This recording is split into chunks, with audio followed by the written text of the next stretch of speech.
Hello, Noi here. Welcome to another episode of Love and Deep Space.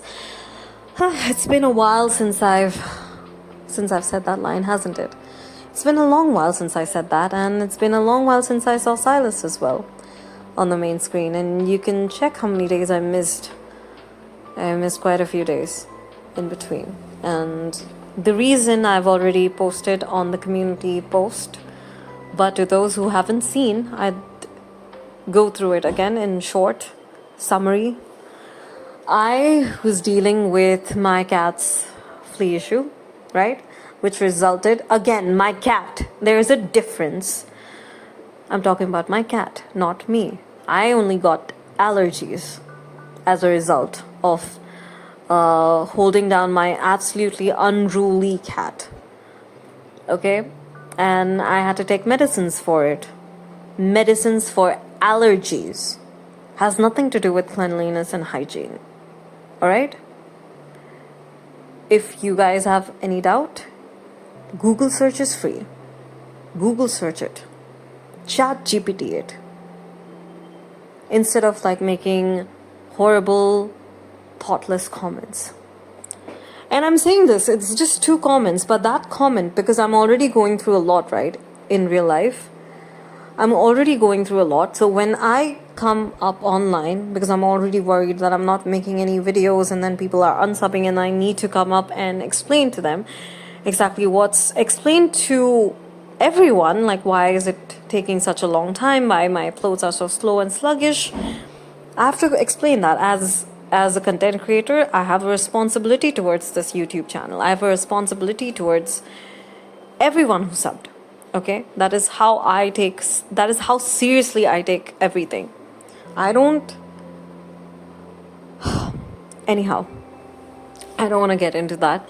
I was extremely pissed, and to read those comments was I don't know, something snapped in me. I have a short temper, and I get pissed very quickly, but I also have a lot of patience. So let's just say that I ran out of patience today. And when that happens, I double down and I'm like, screw however I'm feeling right now. Screw my circumstances. Screw the physical,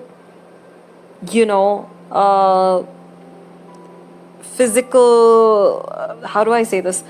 Pain that I'm going through, or the mental or the emotional or whatever that I'm going through right now with other issues as well.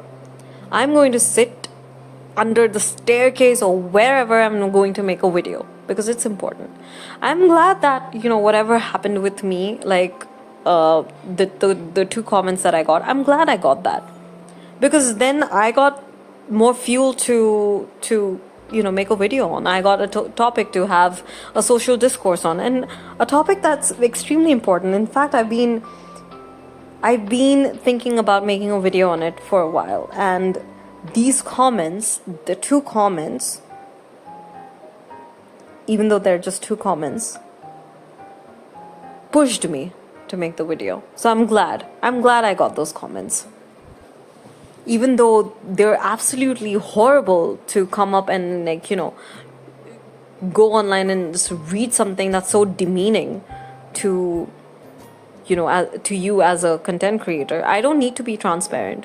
I don't have to be. I find myself compelled. Because you guys deserve that transparency, because you spend your time and effort and energy into watching a video where you could watch some other content creator's video who's much better than I am. But the fact that you take some time off to watch the video, to give your comments, to tell me how you feel, I have to be responsible for that. I am empathetic towards that. YouTube is a big space. You could be watching anybody else, but you choose to watch me. That's an honor for me. I've said that before and I'll say it again. It's an honor for me. You want to go first? Hence, it's my responsibility to provide content and tell you guys as and when things are not moving or what's happening. Every little thing you guys deserve to know or need to know. That is my responsibility towards you as a content creator. Anyhow, since that is clear, I will focus on the topic at hand, which is the urge to react before thinking, a social media sickness. If there's one thing the internet has perfected, it's talking before thinking. You could post "I'm tired" and within 5 minutes, someone will accuse you of hating mornings, or disrespecting people who wake up early, or ruining productivity culture. Nobody reads anymore. They scan, they assume, and then they word vomit their own insecurities onto you like it's a public service. In gaming spaces, especially otome fandoms, this isn't just common, it's practically a sport. And after my recent run-in with this Olympic level misunderstanding, I am done pretending that it's harmless. We spend more than half of our lives online, and we're so embedded in reaction culture, a growing trend where instant replies, hot takes, and verbal pylons replace genuine dialogue. Yeah, think about it. Everything needs a reaction begets another reaction. We don't have a dialogue with each other. We just give each other reactions. That's what we keep doing. Oh, you like something? Just press a like button. Oh, you hate something? Press a dislike button. Show a heart button. Everything is just fast forwarded, right? When your entire conversation is based on reactions, giving each other reactions, how are we going to have a genuine dialogue with each other, like I just mentioned? Because genuine dialogue requires time, requires effort, requires energy, and it requires the other person also giving you the same, amount of energy, effort, and time. So you can actually have a full-fledged back and forth. Not just like, a knee-jerk response to, oh, I like what you said, or I absolutely dislike what you said, or something like that.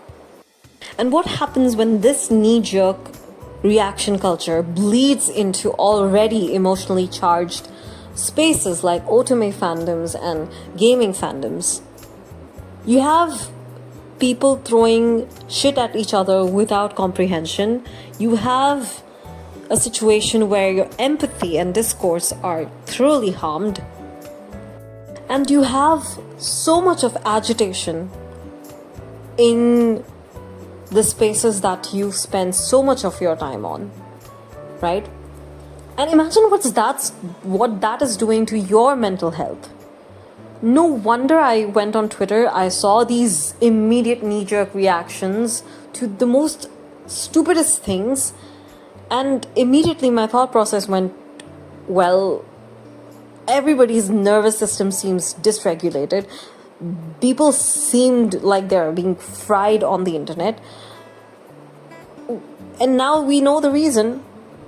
This isn't just about individuals being careless. It is how social media platforms work, right? That's enough for now. Platforms design flaw with Twitter, with TikTok, with Instagram, thriving on speed algorithms, pushing content that gets instant engagement, with gamification of responses, being first to comment or the first to clap back. When those things happen and those things are rewarded with visibility, because let's admit it, anything that's labeled as a clap back I can't get a plushie within 10 tries. gets a lot of engagement, right? Because people like drama. People like when things get dramatic, when things get, highly volatile, because then there's so much of tea, so much of gossip to be had, so much of back and forth to be done, with people constantly engaging in and drama farming, and we see YouTubers also engaging in that kind of content where they say something on purpose and they know it's going to, get reactions, it's going to get those responses, and that in turn is going to push their content on the algorithm, and in the end they will reap the benefits of that. And the social media platforms as well benefit from it, because more and more content is being generated on their platforms. So of course there's a validation loop here. It's quick, it's dramatic replies that earns like faster than measured thoughtful answers. Nobody wants the long form content. Nobody wants to read paragraphs or paragraphs of poetry, or paragraphs of some thoughtful philosophical thing. Not most of them don't. We have FOMO and performance pressure as well. The idea that if they don't engage right here, right now, and they might miss later on, so they rush to show that they're in with the times. They're not missed anything important. And that's another reason why these kind of reactions keep getting generated over and over and over. And it prompts people to also do the same thing, right? It creates a whole snowball effect where one hot take inspires another hot take, inspires criticism, inspires a counter criticism. It's a huge snowball effect. Now, one of the worst things that happen because of this situation, because of this knee-jerk reaction culture, is the fact that people become more and more deficit in comprehension. Because the urge to react is so heavy, since we're so embedded in that knee-jerk reaction culture, that people often don't take time out. They would rather misunderstand, they would rather twist the context. And how do misunderstandings even happen? It happens because people don't take time out to read. Okay? General online reading behavior is surface level, and people are impatient. They are impatient online. Even if they might have like hours to spend doom scrolling, but they will still not take time out to read, to spend that amount of time to understand and generate a reply back, right? It happens in only certain places. It doesn't happen everywhere. When I say it doesn't happen in certain places, I mean people taking time out to think clearly about what is being said. What do they think is being said? What is the context? The nuance? All of that requires time. And you only get that in certain places, but not everywhere. People have to take time out of their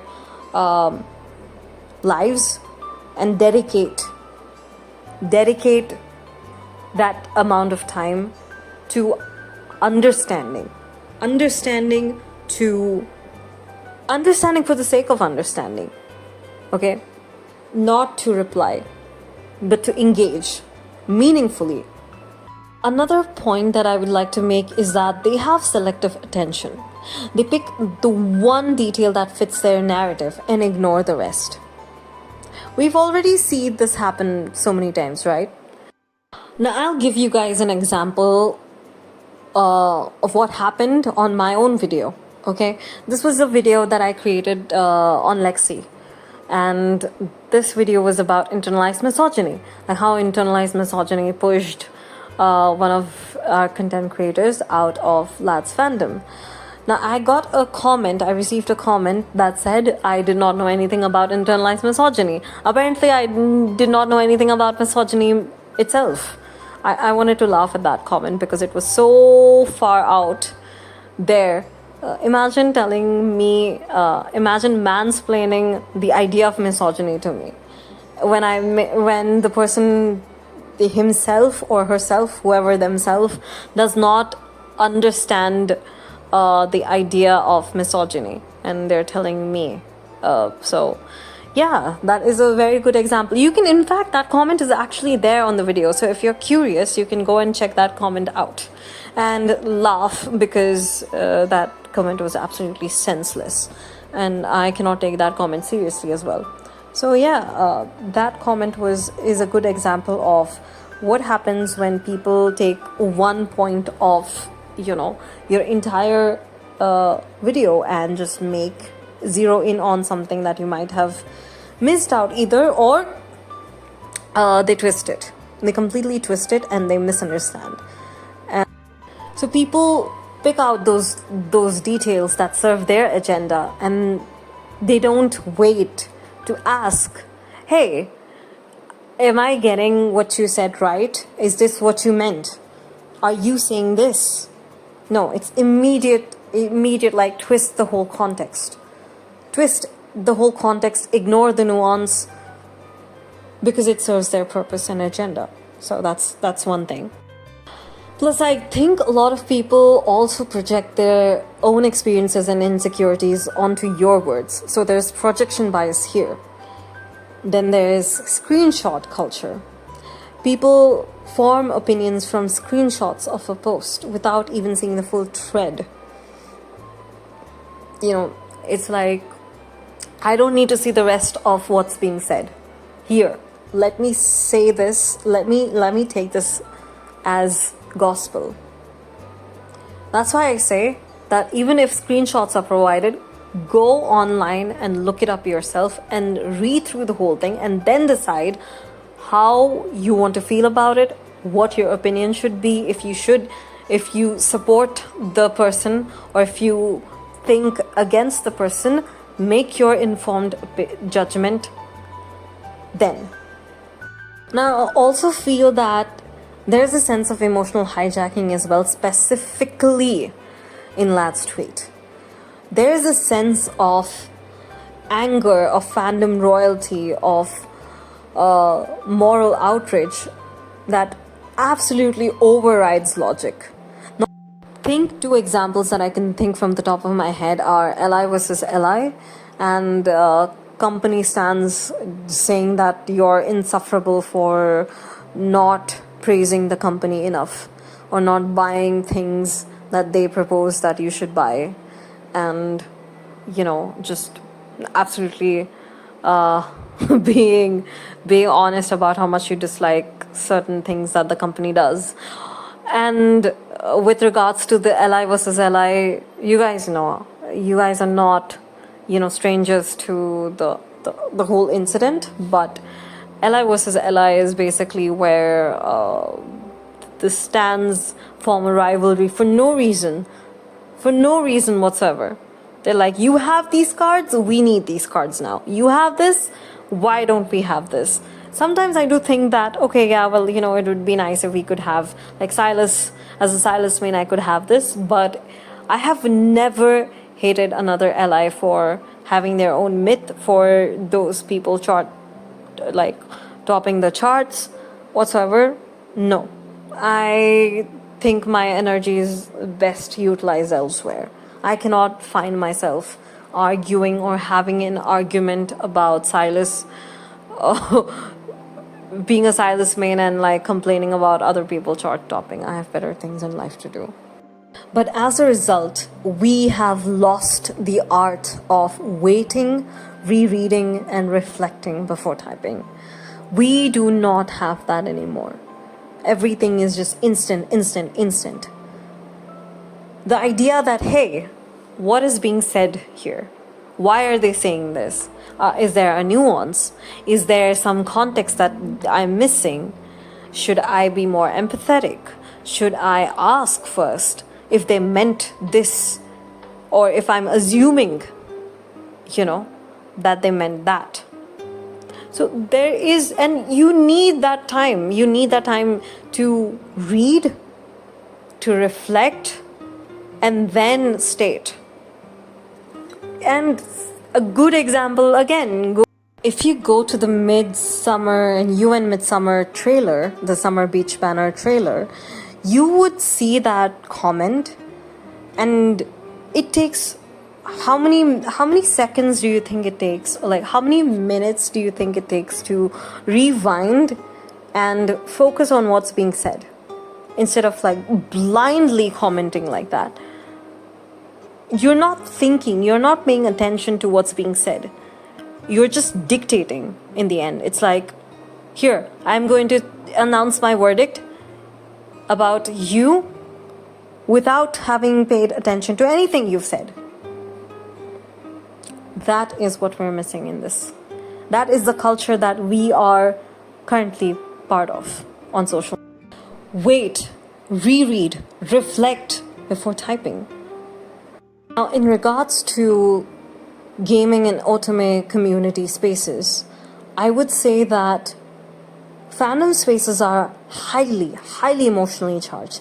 There's a lot of strong personal attachment to either characters or roots, and even dev teams themselves, like the company that I mentioned, company stands. And there's a sense of tribal loyalty. Like if you criticize or even mildly question a game, a character, or something related to maybe the company's practices, like I said, I hated that baby bonnet, whatever nonsense monstrosity that was, and I commented, like I had, that was my reaction. I was like, this is so stupid. Like, who the hell decided this was, this was fine? Who's gonna even pay like lunar shards for this?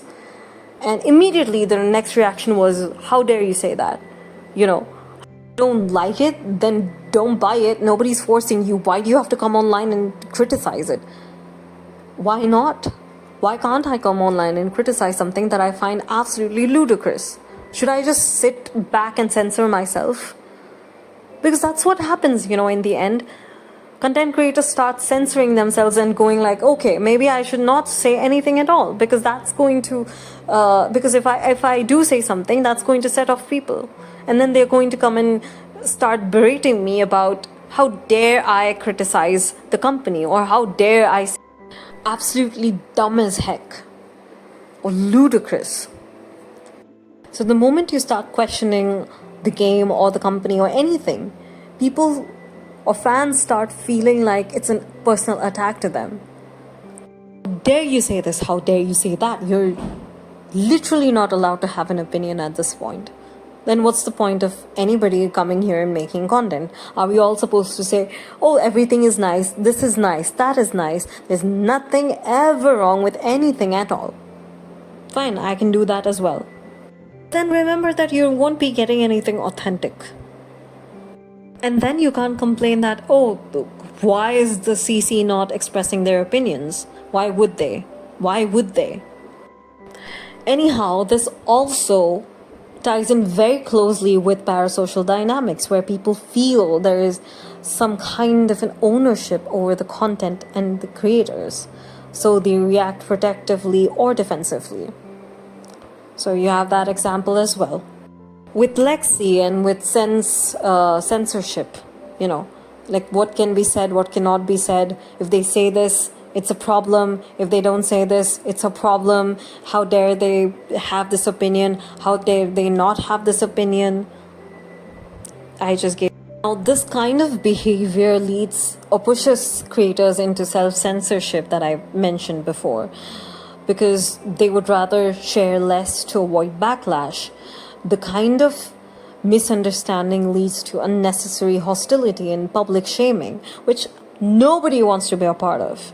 Nobody. And the community quality as a result drops completely when there are loud and impulsive voices that dominate the entire, discourse. And patience and empathy vanish when speed and outrage become the norm. We don't have patience, we don't have empathy for people, because all we are engaged in is reacting quickly, reacting to this, reacting to that. It's all speed and outrage over the most nonsensical things that does nothing but damage the trust built between the content creators and audiences. I urge you to pause and process, to slow down and verify before jumping in. Are you responding to what was actually said, or what you think was said. I want to remind you guys that we are still human. No matter how digital our spaces become, in the end, we're still human. So we ought to treat people with that kind of respect as we would if we were seeing them in person. I urge you to have that kind of courtesy towards each other, towards people. Because it's easier to say anything you want to behind the screen, because you know you're not going to feel that the way you would if you had said those words in front of the person, to the person themselves. So that's all I had to say. I'm super exhausted. I'm sorry if my video was all over the place. It's been a while, right? And I've just been extremely exhausted. I will see you guys in the next video. Until this is Nori signing off. I'm so sorry, you guys. I will come up with better videos next time. Thank you for being patient.